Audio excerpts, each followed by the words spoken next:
পুরোদমে চলছে ইসরায়েল ফিলিস্তিন যুদ্ধ। হামাসকে ধ্বংস করা তো দূরের কথা, তাদের সঙ্গে চলমান যুদ্ধে ইসরায়েল কোনো লক্ষ্যই অর্জন করতে পারেনি। রাফা অভিযানের প্রস্তুতির মধ্যেই ইসরায়েলের ঘুম কেড়ে নিয়েছে হামাস। এবার ইসরায়েলের বিরুদ্ধে আরো ভয়ঙ্কর রূপে হাজির লেবানন ভিত্তিক সামরিক গোষ্ঠী হিজবুল্লাহ। হিজবুল্লাহর তাণ্ডবে অস্থির ইসরায়েল। এরপরে জানাবো একে একে সবাইকে হারিয়ে নিঃস্ব হয়ে যাচ্ছে ইসরায়েল। আবারও আসলো বাইডেন প্রশাসনের হুঁশিয়ারি। দুই দেশের দ্বিপাক্ষিক সম্পর্কের ক্ষেত্রে ফাটল হিসেবে বিবেচনা করছে আন্তর্জাতিক সম্পর্ক বিষয়ক বিশ্লেষকরা। চতুর্মুখী কূটনৈতিক চাপে এক ঘরে হচ্ছে ইসরায়েল। এবারে জানাবো ইহুদিবাদী ইসরায়েলকে ছেড়ে কথা বলছে না ইউরোপের কোনো দেশই। এটা কি আদৌ নাটক? এবার রাফায় হামলা বন্ধ না করলে সম্পর্কের অবনতি ঘটানোর হুঁশিয়ারি দিল ইউরোপীয় ইউনিয়ন। জানাবো যে কোনো সময় পশ্চিমাদের ঘুম হারাম করে দিতে পারে পুতিন, দেখালো তারই এক নমুনা। এবার কঠিন আতঙ্কের বার্তা দিয়ে নতুন ভয়ঙ্কর পরমাণু ক্ষেপণাস্ত্র ছুড়ল রাশিয়া। এবং সবশেষে জানাবো বাইডেনের কাছ থেকে পর্যাপ্ত সাহায্য না পাওয়ায় চরম ক্ষুব্ধ নেতানিয়াহু। সংবাদ শিরোনামগুলো শুনছিলেন, এবারে জানিয়ে দিব বিস্তারিত।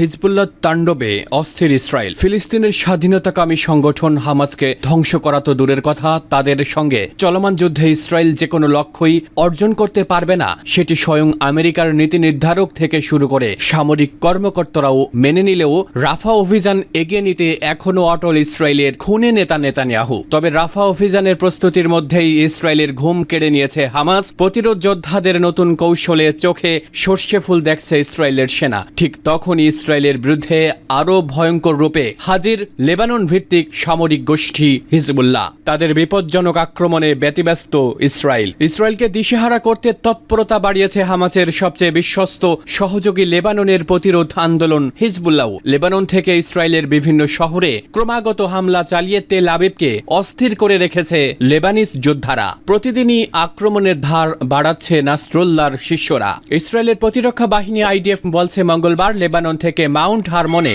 একযোগে 10টি রকেট আঘাত এনেছে। ইসরায়েলের একটি গোয়েন্দা বেলুনও লেবানন সীমান্তে ভূপাতিত হয়। আইডিএফ জানিয়েছে হিজবুল্লাহর মিসাইল হামলার পর বেলুনটি লেবাননে বিধ্বস্ত হয়েছে। উত্তর ইসরায়েলের আদমিতের কাছে একটি সামরিক স্থাপনায় অ্যান্টি ট্যাঙ্ক গাইডেড মিসাইল হামলা চালিয়েছে হিজবুল্লাহ। টাইমস অফ ইসরায়েল জানিয়েছে এই হামলায় এক ইসরায়েলি বেসামরিক ব্যক্তি নিহত এবং 5 জন সেনা আহত হয়েছে। তবে সামরিক স্থাপনার ক্ষয়ক্ষতির বিষয়ে কিছুই জানায়নি আইডিএফ। এই ধকল কাটিয়ে উঠতে না উঠতেই পরের দিন আরো বড় হামলা চালিয়েছে হিজবুল্লাহ। বুধবার লেবাননের ভূখণ্ডের ভেতরে ইসরায়েলের দিকে একযোগে 60টি রকেট নিক্ষেপ করা হয়েছে। এই হামলা এমন সময়ে করা হয়েছে যখন হামাসের শীর্ষ নেতারা হাসান নাসরুল্লাহর সঙ্গে বৈঠক করছিলেন। লেবাননের সংবাদ মাধ্যম আল মানার জানিয়েছে লেবানন থেকে উত্তর ইসরায়েলের হারমোন পর্বতের দিকে 60টিরও বেশি রকেট ছোড়া হয়েছে।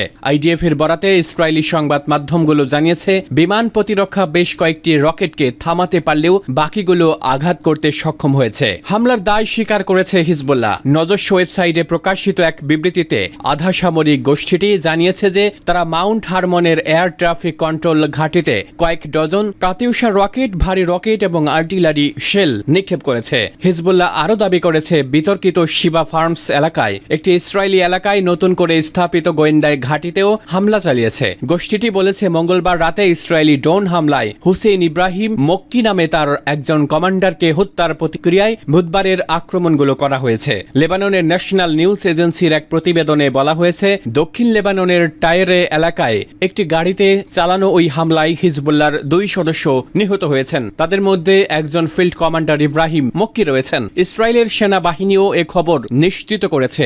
এদিকে ইহুদিবাদী ইসরায়েলের সেনা ঘাঁটিতে হামলা চালাতে নতুন মিসাইল ব্যবহার করেছে হিজবুল্লাহর যোদ্ধারা। নতুন উন্মোচিত এই মিসাইলের নাম জিহাদ মুগনিয়া। এটি সুনির্দিষ্ট লক্ষ্যবস্তুতে নিখুঁতভাবে আঘাত হানতে পারে বলে জানিয়েছে লেবাননের সশস্ত্র গোষ্ঠীটি। এর আগে হিজবুল্লাহ নেতা হাসান নাসরুল্লাহ এক টেলিভিশন ভাষণে বলেছেন গাজা যুদ্ধে ইসরায়েল তাদের পরাজয় এবং অতল গহ্বরের মধ্যে একটি ঐতিহাসিক সংশয়ের সম্মুখীন হচ্ছে। যদি যুদ্ধ বন্ধ করে দেয় সেটি হবে তাদের পরাজয়, আর যুদ্ধ চালিয়ে গেলে অতল গহ্বরে হারিয়ে যেতে হবে ইসরায়েলকে।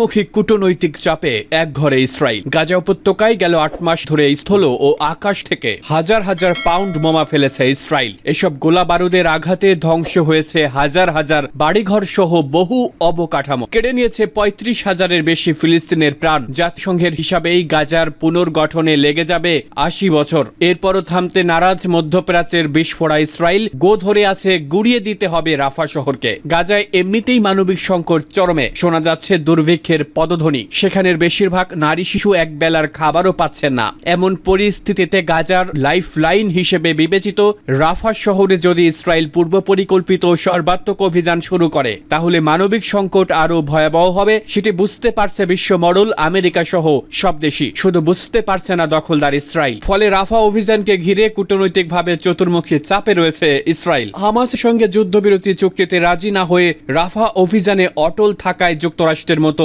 ঘনিষ্ঠ মিত্রদের কাছ থেকে চাপের মুখে পড়েছে তারা। ইসরায়েলকে অস্ত্র সরবরাহ বন্ধের হুঁশিয়ারিও দিয়েছে বাইডেন প্রশাসন। এর মধ্যেই ফিলিস্তিনকে সংস্থাটির পূর্ণাঙ্গ সদস্য করার পক্ষে অবস্থান নিয়েছে জাতিসংঘের সাধারণ পরিষদ। রাফা অভিযান নিয়ে নেতানিয়াহুর সঙ্গে মতপার্থক্যে গত সপ্তাহ থেকে ইসরায়েলে বোমা সরবরাহ বন্ধ রেখেছে জো বাইডেন। এরপরই যুক্তরাষ্ট্রের দেওয়া অস্ত্র ব্যবহার করে ইসরায়েল আন্তর্জাতিক আইন লঙ্ঘন করতে পারে বলে অভিযোগ করেছে মার্কিন প্রশাসন, যাকে দুই দেশের দ্বিপাক্ষিক সম্পর্কের ক্ষেত্রে ফাটল হিসেবে বিবেচিত করছেন আন্তর্জাতিক সম্পর্ক বিষয়ক বিশ্লেষকরা। অন্যদিকে গাজায় যুদ্ধবিরতির আলোচনায় ইসরায়েল ও হামাস যাতে সক্রিয় থাকে সে চেষ্টা এখনো চলছে। কাতার ও মিশরের দূতালি সচল রাখার জোর প্রচেষ্টা চালাচ্ছে যুক্তরাষ্ট্রের প্রশাসন। হোয়াইট হাউসের জাতীয় নিরাপত্তা মুখপাত্র জন কির্বি বলেছেন, ভার্চুয়ালি হলেও দুই পক্ষকে আলোচনায় সক্রিয় রাখতে আমরা কঠোর পরিশ্রম করছি। একটি কার্যকর যুদ্ধবিরতি পারে শান্তির সূচনা করতে। নানা চাপের পরও গাজার দক্ষিণাঞ্চলীয় শহর রাফাতে সামরিক অভিযান চালিয়ে যেতে অনড় ইসরায়েল। এজন্য শহরটির অর্ধেকের বেশি ঘিরে ফেলেছে ইসরায়েলি সেনারা। হামাস যোদ্ধাদের সঙ্গে সেখানে তুমুল যুদ্ধ চলছে। স্থানীয়দের রাফা ছাড়া নির্দেশনা দেওয়া হয়েছে। এরই মধ্যে 4.5 লাখেরও বেশি বাসিন্দা শহর ছেড়ে গেছেন। তবে বেশিরভাগই কোথায় যাবেন সেটি তাদের অজানা। কারণে বিভিন্ন শহরের অ্যাপার্টমেন্ট, হাসপাতাল, মসজিদ ও স্কুলে ব্যাপক ধ্বংসযজ্ঞ চালিয়েছে ইসরায়েলের নেকড়েরা। এরপরও নির্মূল করা যায়নি ফিলিস্তিনের স্বাধীনতাকামী সংগঠন হামাসকে। উল্টো হামাস মুক্ত বলে দাবি করা এলাকাগুলো আবারও সরফে ফিরছেন আল কাসাম ব্রিগেডের প্রতিরোধ যোদ্ধারা। একদিকে চতুর্মুখী কূটনৈতিক চাপ, অন্যদিকে যুদ্ধক্ষেত্রে হামাস আতঙ্কে কার্যত অস্তিত্বের সংকটে আছে ইসরায়েল। রাফায় হামলা বন্ধ না করলে সম্পর্কের অবনতি হবে, ইসরায়েলকে সতর্কতা ইউরোপীয় ইউনিয়নের। গাজার রাফায় অবিলম্বে হামলা বন্ধে ইসরায়েলকে হুমকি দিল ইউরোপীয় ইউনিয়ন। ইউরোপের 27 দেশের এই জোট ইসরায়েলকে সতর্ক করে বলেছে, রাফায় হামলা বন্ধ না করলে ইইউ এর সঙ্গে ইসরায়েলের সম্পর্কের অবনতি ঘটবে। গতকাল ইউ এর পররাষ্ট্রনীতি বিষয়ক প্রধান জোসেফ বোরেলের দেওয়া এক বিবৃতিতে ইসরায়েলকে এভাবে হুমকি দেওয়া হয়। বিবৃতিতে বলা হয়, ইসরায়েল যদি রাফায় সামরিক অভিযান অব্যাহত রাখে তাহলে অনিবার্যভাবে ইসরায়েলের সঙ্গে ইইউ এর সম্পর্কের ওপর ব্যাপক প্রভাব পড়বে। বিবৃতিতে ইইউ বলেছে, রাফায় অবিলম্বে সামরিক অভিযান বন্ধ করতে ইসরায়েলকে আহ্বান জানাচ্ছে ইইউ। এই অভিযান বন্ধ না হলে গাজায় মানবিক ত্রাণ সহায়তা কার্যক্রম আরো বেশি ব্যাহত হবে। এতে নতুন করে বিপুল সংখ্যক মানুষ উদ্বাস্তু হবে, দেখা দেবে দুর্ভিক্ষ, মানুষের দুর্দশা আরো বাড়বে। 7 মাসের বেশি সময় ধরে গাজায় নির্বিচার হামলা চালাচ্ছে ইসরায়েলি বাহিনী। এতে ফিলিস্তিনের অবরুদ্ধ এই উপত্যকার 23 লাখ বাসিন্দার প্রায় অর্ধেক গাজার দক্ষিণের রাফায় ঠাঁই নিয়েছেন। এসব ফিলিস্তিনকে অন্যত্র সরে যাওয়ার নির্দেশ দিয়ে সম্প্রতি রাফায় স্থল অভিযান শুরু করে ইসরায়েল। এমন পরিস্থিতিতে রাফায় হামলা বন্ধে ইসরায়েলকে এভাবে হুমকি দিল ইউরোপীয় ইউনিয়ন। বিবৃতিতে ইইউ বলেছে, ইসরায়েলের আত্মরক্ষার অধিকার থাকলেও তাদের সেটা করতে হবে আন্তর্জাতিক আইন মেনে ও বেসামরিক নাগরিকদের নিরাপত্তা নিশ্চিত করে। নতুন ভয়ঙ্কর পরমাণু ক্ষেপণাস্ত্র ছুড়ল রাশিয়া। নিজের পরমাণু অস্ত্র ভান্ডারের নতুন অস্ত্র প্রদর্শন করেছেন ভ্লাদিমির পুতিন। দ্য স্কেপ্টর খেতাব পাওয়া এই আন্তঃমহাদেশীয় ব্যালিস্টিক মিসাইল গোপন সাবমেরিন থেকে ছোড়া সম্ভব। 12 মিটার লম্বা এই ক্ষেপণাস্ত্র 8300 কিলোমিটার দূরে লক্ষ্যবস্তুতে আঘাত হানতে সক্ষম। সবচেয়ে ভয়ঙ্কর হচ্ছে এই ক্ষেপণাস্ত্র 10টি আলাদা আলাদা গাইডেড নিউক্লিয়ার ওয়ারহেড রয়েছে, যার সাহায্যে একাধিক টার্গেটে হামলা করা সম্ভব। ব্রিটিশ সংবাদ দ্য সান জানিয়েছে, রুশ সেনাবাহিনী ওই ক্ষেপণাস্ত্র ছোড়ার একটি ভিডিও প্রকাশ্যে এনেছে। ইউরোপে পরমাণু যুদ্ধের শঙ্কা তৈরি হওয়ার পর পুতিন যে মহড়া শুরু করেছেন তাতে এই প্রথমবার অ্যাকশনে দেখা গেল এই মিসাইলকে। রাশিয়ায় এই মিসাইল বুলাভা নামে পরিচিত। রুশ সেনাবাহিনী ভিডিও ফুটেজে দেখা যায় পানির নিচে বড় বিস্ফোরণ হচ্ছে আর কালো ধোঁয়াও বের হচ্ছে। মেঘের আড়ালে হারিয়ে যাওয়ার আগে খুব দ্রুত গতিতে আকাশের দিকে উঠে যায় RM-56 বুলাভা। এই মিসাইলকে রাশিয়ার অস্ত্র ভাণ্ডারের গুরুত্বপূর্ণ অংশ মনে করা হয়। এর আগে নর্দার্ন এবং প্যাসিফিক ফ্লিটের নৌ কর্মকর্তাদের 7টি বোরেই ক্লাস সাবমেরিন মহড়ায় মোতায়েন করতে দেখা যায়। ধারণা করা হয় ওয়ারহেড বহনের জন্য এই সাবমেরিনগুলো মোতায়েন করা হয়েছিল। সাবমেরিনগুলোতে 16টি বুলাভা মিসাইল ছিল, সেগুলোর মধ্যে কয়েকটি ওই ফুটেজে ছুটতে দেখা যায়। গেল নভেম্বরে রাশিয়ার প্রতিরক্ষা মন্ত্রণালয় প্রথমবারের মতো বুলাভা মিসাইল ছুড়ে সাফল্য পাওয়ার কথা জানায়। তখন মস্কো জানিয়েছিল শ্বেত সাগরে পানির নিচ থেকে রাশিয়ার উত্তরাঞ্চলে ছোড়া হয়েছিল বুলাভা। সেটি কয়েক হাজার মাইল দূরে লক্ষ্যবস্তুতে আঘাত হানতে সক্ষম হয়। 1990 এর দশকে আন্তঃমহাদেশীয় এই ব্যালিস্টিক মিসাইল নিয়ে কাজ শুরু হয়েছিল। ইউক্রেন যুদ্ধে পশ্চিমাদের নাক গলানো নিয়ে ইউরোপে পরমাণু যুদ্ধের শঙ্কা তৈরি হয়েছে। এমত অবস্থায় কিছুদিন আগে কৌশলগত পরমাণু অস্ত্রের পরীক্ষা চালানোর নির্দেশ দেন পুতিন। ক্রেমলিন থেকে তখন কড়া ভাষায় পশ্চিমা নেতাদের জানিয়ে দেওয়া হয় ইউক্রেনকে সমর্থন অব্যাহত রাখবে, বিশ্বজুড়ে বিপর্যয় নেমে আসবে। রাশিয়ার হাতে বর্তমানে বিশ্বের সবচেয়ে বেশি পরমাণু অস্ত্র রয়েছে। প্রায় 6000 পরমাণু অস্ত্র থাকা